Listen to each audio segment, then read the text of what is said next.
পৃথিবীতে 57টার বেশি দেশে এরা মেজরিটি বা সংখ্যাগরিষ্ঠ। ইসলামিক স্টেটগুলো একে অন্যের সঙ্গে মারামারি করে মরছে। এখন পৃথিবীতে বহুকাল ধরেই আমরা জানি যে দ্রুততম ফাস্টেস্ট গ্রোয়িং রিলিজিয়ান পপুলেশন হচ্ছে এরা। এদের সমস্তখানে সারিয়া ল চাই। এত কিছুর পরেও এদের শান্তি নেই। এরা ভারতকে গজওয়ায় হিন্দ করবে বলে পুরো ভারতের প্রত্যেকটি হিন্দু নারীকে টার্গেট করে চলেছে ধর্মান্তকরণ করার জন্য, তাদেরকে ভোগ করার জন্য, তাদেরকে ইউজ রেপ মার্ডারের জন্য। এই যে মহারাষ্ট্রের নাসিকের ঘটনাটা যবে থেকে সামনে এসছে, আপাতত আমরা প্রত্যেকেই প্রায় জানি কি ঘটেছে, কি হয়েছে। প্রত্যেকেই এই ঘটনার প্রায় অনেকেই নিন্দা করে পোস্ট করেছেন, ভিডিও বানিয়েছেন। যত ইনভেস্টিগেশন গড়াচ্ছে তত সামনে আসছে যে কিভাবে একটা গ্যাং, একটা মেয়ের পেছনে যদি একটা ছেলে বা দুটো ছেলে পড়ে তাহলে আইডেন্টিফাই করার একটা উপায় থাকে। কিন্তু যখন একটা গ্যাং মিলে কাজ করে, সেই গ্যাং বেশিরভাগ সময় হয় একটা গ্রুপ অফ মেন, ছেলেদের একটা বিরাট গ্যাং যারা বন্ধু সেজে আসে, বা একটি বাড়ির বাবা মা ছেলে তার মেয়ে, মানে ছেলের বোনেরা, বিশেষ করে বোনেরা তাদের স্কুল কলেজে হিন্দু বান্ধবীকে টার্গেট করে, বাড়িতে নিয়ে যায়, পরিবারের সঙ্গে মেশায়, দাওয়াত দেয়, তারপর ভাইয়ের সঙ্গে দেখা করায়, ভাইয়ের সঙ্গে কথা বলায়। এইরকম একটা বিরাট গ্যাং চলে। আর এই নাসিকের ঘটনাটা আমরা জানি কর্পোরেট জিহাদ, যেই কর্পোরেট জিহাদে HR অব্দি ইনভলভ ছিল। আর কত প্রসেস ছিল, যেদের হোয়াটসঅ্যাপ গ্রুপ ছিল বিশাল, পুরো প্রসিডিওর ওখানে ছিল যে কিভাবে কাকে টার্গেট করবে। যেই টার্গেট শুরু হয়ে যেত, একটা ছেলে বা মেয়ে যখন ইন্টারভিউ দিতে আসবে, তাকে ইন্টারভিউয়ের কোশ্চেন করার মাধ্যমে বুঝে নেবে যে কে কাকে কত তাড়াতাড়ি টার্গেট করা যাবে, কার পিছনে কতটা এফর্ট দিতে হবে, মানে কে কতটা ভলনারেবল ফর দিস থিং। মানে কারোর লাইফে বুঝে নিত আগে থেকে যে কার লাইফে ইকোনমিক্যাল অর্থনৈতিক প্রবলেম চলছে, কার লাইফে কে একাকিত্ব ভোগ করছে। এই সমস্ত কিছুর মাধ্যমে এদের টার্গেট শুরু হয়ে যেত, যে একটা পুরো group of people brain wash করে তাকে টার্গেট করে জোর করে বিফ খাওয়ানো থেকে শুরু করে নামাজ পড়ানো থেকে শুরু করে এন্ড হতো গিয়ে ধর্মান্তকরণ, ধর্মের তাদের রিলিজিয়ানের প্র্যাকটিস করানো। তো এগুলো তো এখন আমরা প্রায় সকলেই জানি। আমি যেটা বলবো সেটা হচ্ছে, অনেকেই এটা আপনারা জানেন না, কেউ কেউ হয়তো জানেন, অনেকেই জানেন না, যে আজকে ভারতে যেটা লাভ জিহাদ বা কর্পোরেট জিহাদ বা এই যে জিহাদ, এটাই কিন্তু UK, লন্ডনে, ইউরোপে অনেক অনেক জায়গায় এটাই হচ্ছে গ্রুমিং গ্যাং। এই গ্রুমিং গ্যাং কারা? ঠিক যেরকম আগের ঘটনায় যেটা বললাম, যে একজন দুজন থাকে না, একটা ছেলে বা মেয়েকে টার্গেট করতে একটা পুরো গ্যাং থাকে, যেই গ্যাংয়ের এক একজন এক এক রকম কাজ করে সেই মেয়েটি বা ছেলেটির সন্নিকটে আসে তাকে রিলিজিয়ান চেঞ্জ করাবে বলে। আর মেয়েদেরকে এরা টার্গেট করেছে, সাদা মেয়েদেরকে। দীর্ঘ 25-30 বছর ধরে হাজার হাজার মেয়েকে সিস্টেমেটিক্যালি রেপ করা, অ্যাবিউজ করা, তুলে নিয়ে যাওয়া রাস্তা থেকে, বা অন্য প্রসেসে, যেমন এই যে লাভ জিহাদ, এরকম প্রেমের ফাঁদে ফেলে, বা সেই বাড়ির সেই ছেলেটির বোন হয়তো সেই মেয়েটিকে বন্ধুত্ব করে সেই মেয়েটিকে নিজের ঘরে নিয়ে গিয়ে ভাইয়ের সাথে পরিচয় করিয়ে দেওয়া। এইভাবে হাজারো হাজারো সাদা মেয়েদেরকে, বাচ্চা মেয়েদেরকে, 12 বছর, 14 বছর, 16 বছর থেকে শুরু করে 25-30 বছরের মেয়েদেরকে বহুকাল ধরে অ্যাবিউজ করেছে, তাদেরকে ইউজ করেছে, তাদেরকে রেপ করেছে। এই গ্রুমিং গ্যাংকে এত বছর ধরে, আর কেন হয়েছে এই ঘটনা? এই ইউনাইটেড কিংডম বা লন্ডন বলুন, ইউরোপ বলুন, এদের এই লেফটিস্ট গভর্নমেন্ট বছরের পর বছর ধরে এই ইল্লিগাল, পাকিস্তানি ইল্লিগাল এবং অন্যান্য দেশেরও এই ইল্লিগাল এদেরকে জায়গা দিয়ে দিয়ে এই অবস্থায় দেশটাকে নিয়ে গেছে। যে আজকে এই অবস্থা হচ্ছে এত বছর পরে এসে, এমনকি শুরুতে 2013-তে যখন প্রথম কোনো পরিবারে কোনো মেয়ে যখন উধাও হয়ে যাচ্ছে, নিরুদ্দেশ হয়ে যাচ্ছে, বা দেখছে ফ্যামিলির লোক যে মেয়ে রেপ হয়েছে, তখন সেই ফ্যামিলি যখন পুলিশে রিপোর্ট করছে, সেই সব রিপোর্টকে পাত্তা দেওয়া হয়নি। ইনভেস্টিগেশন চালু হওয়ার পরেও কোনো না কোনোভাবে বন্ধ হয়ে গেছে, এই বলে যে এইসব মেয়েরা হচ্ছে প্রস্টিটিউট, এইসব মেয়েরা ফ্যামিলি থেকে বেরিয়ে গেছে, এইসব মেয়েরা একা একা থাকে, কেন এদের সাথে কি হচ্ছে না হচ্ছে, আমাদের কি দরকার। বছরের পর বছর ধরে একটা গোটা দেশ এইসব জিনিসকে পাত্তাও দেয়নি। যখন জল মাথার উপরে গড়িয়েছে, আজকে এত বছর পরে এসে যখন বিভিন্ন রিপোর্টের মাধ্যমে, ইনভেস্টিগেশনের মাধ্যমে দেখা যাচ্ছে যে হাজারে হাজারে মেয়েরা এর শিকার হচ্ছে।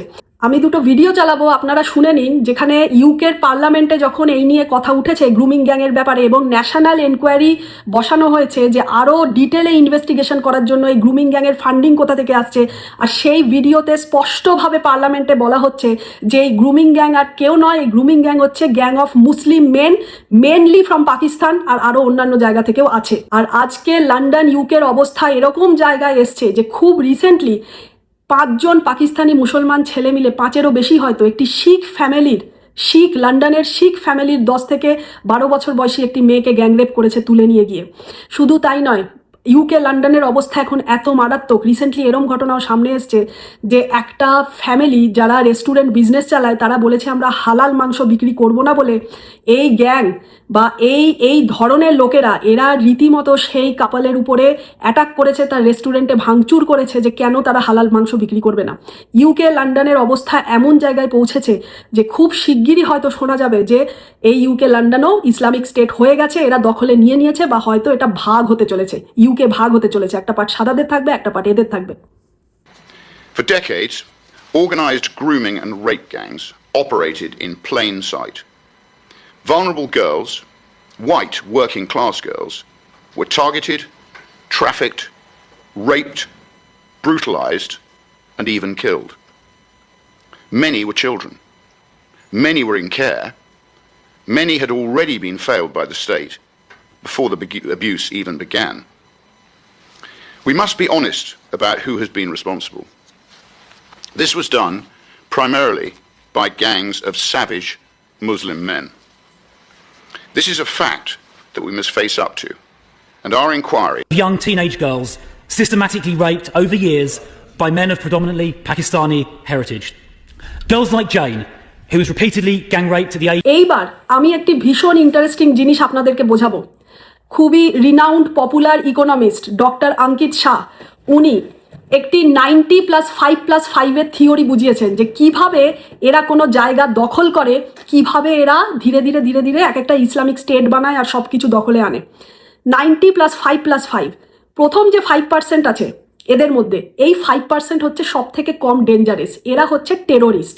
এবারে আপনি বলবেন যে টেরোরিস্ট আবার সব থেকে কম ডেঞ্জারাস কি করে বলতে পারছি, কারণ এই 5% হচ্ছে ওপেনলি সামনে এসে আপনাকে বলছে যে আমরা জিহাদ করব, আমরা বোম ফেটে মরে যাব, আমরা গজওয়ায়ে হিন্দ করব, আমরা কাফেরদের হত্যা করব, করে আমরা জান্নাতে যাব।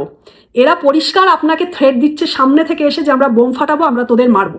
তো মানে কি আপনি সরাসরি এদেরকে আইডেন্টিফাই করতে পারছেন, এই জন্য এরা হচ্ছে সব থেকে কম ডেঞ্জারাস আপনাদের কাছে, কারণ আপনি সরাসরি জানছেন এরা এই। এরপরের যে 5% এরা ভয়ঙ্কর, এরা সাংঘাতিক। এরা কারা?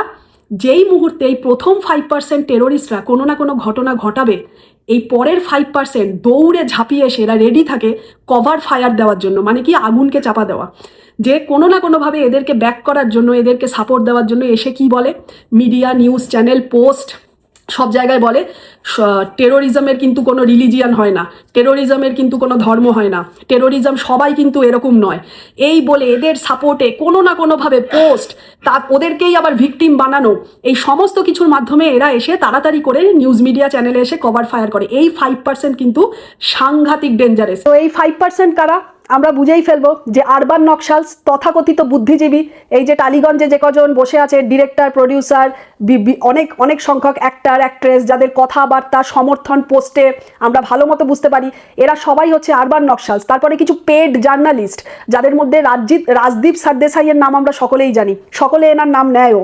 তো এরকম ধরনের প্রচুর লোক আছে। তো আরবান নকশালস আর বুদ্ধিজীবী, সেকিউলার্স, এরা লেফটিস্ট, এরা ঝাঁপিয়ে পড়ে এসে কভার ফায়ার দেয়। এদের মধ্যে বেশিরভাগ আবার হিন্দুও, কিন্তু হিন্দুই পাওয়া যায়। তো এরা হচ্ছে অতি ভয়ঙ্কর। এরপরে থাকলো তাহলে বাকি 90%। বাকি 90% কি? তো বাকি 90% কারা?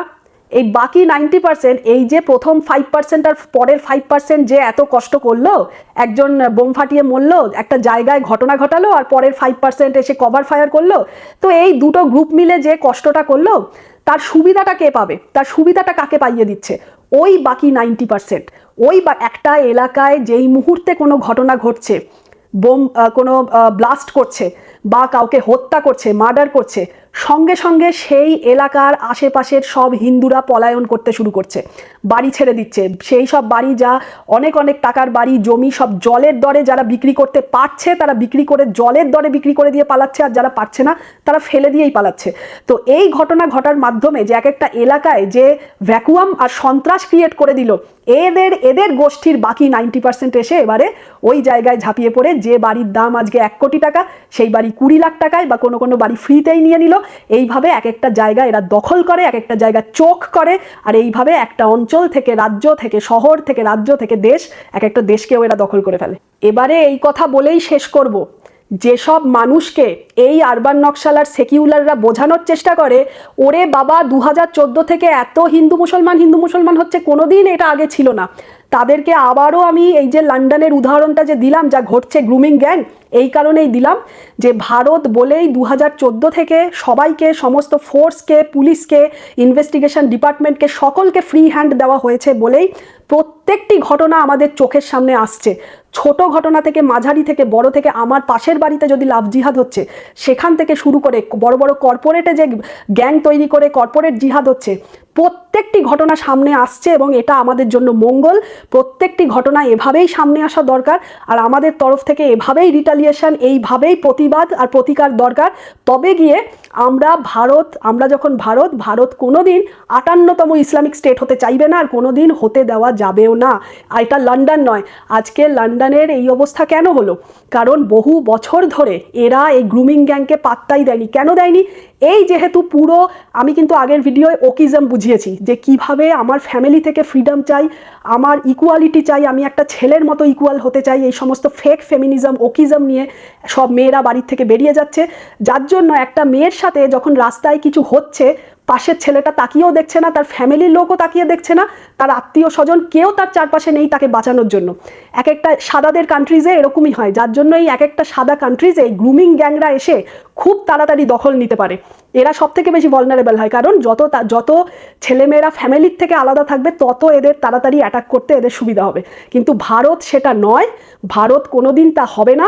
তাই ভারতে প্রত্যেকটা ঘটনায়, একটা ঘটনা নয়, এখন 100টা ঘটনা সামনে আসবে, প্রত্যেকটা ঘটনা সামনে আসা উচিত, তবে যদি মানুষের মধ্যে অ্যাওয়ারনেস বাড়ে। আর লাস্টে এটাই অনুরোধ করব যে আমাদের মধ্যে এই যে আমরা মানি পরের ছেলে পরমানন্দ, যত যায় গোল্লায় তত আনন্দ, সেটা যদি ওই পাশের বাড়ির ছেলে বা আত্মীয়র ছেলে অঙ্কতে ফেল করেছে সেটা শুনে খুব খুশি হলাম, সেইটুকু অবধি লিমিট রাখলে ঠিক আছে। কিন্তু যদি কখনোই শোনেন, এটা আমাদের কর্তব্য যে আপনার পাশের বাড়ির মেয়ে বা আপনার আত্মীয় স্বজনের মেয়ে কোনোভাবে কোনো মুসলমান ছেলের পাল্লায় পড়েছে, তাকে সর্বতরকমভাবে চেষ্টা করবেন আটকানো। অবশ্যই তার গায়ে হাত তুলে নয়, তার উপরে শারীরিক অত্যাচার করে নয়, কিন্তু সর্বতরকমভাবে পাড়ার লোকের সাথে আলোচনা করে, তার ফ্যামিলিকে জানিয়ে, সকলকে জানিয়ে শেষ চেষ্টা অবধি করে যাবেন যাতে মেয়েটিকে ফিরিয়ে আনা যায় এবং যাতে এই ঘটনা না হতে দেওয়া যায়। এইটুকুই আমি অনুরোধ করব। আর এই সামনে 2 দিন পরে ভোট আছে, আমি এই 15 দিন আর ভিডিও করছি না।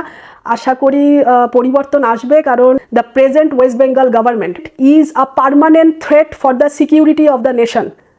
কোনো পার্টি ধোয়া তুলসী পাতা সম্পূর্ণরূপে দোষমুক্ত এটা কোনো দিন সম্ভব নয়।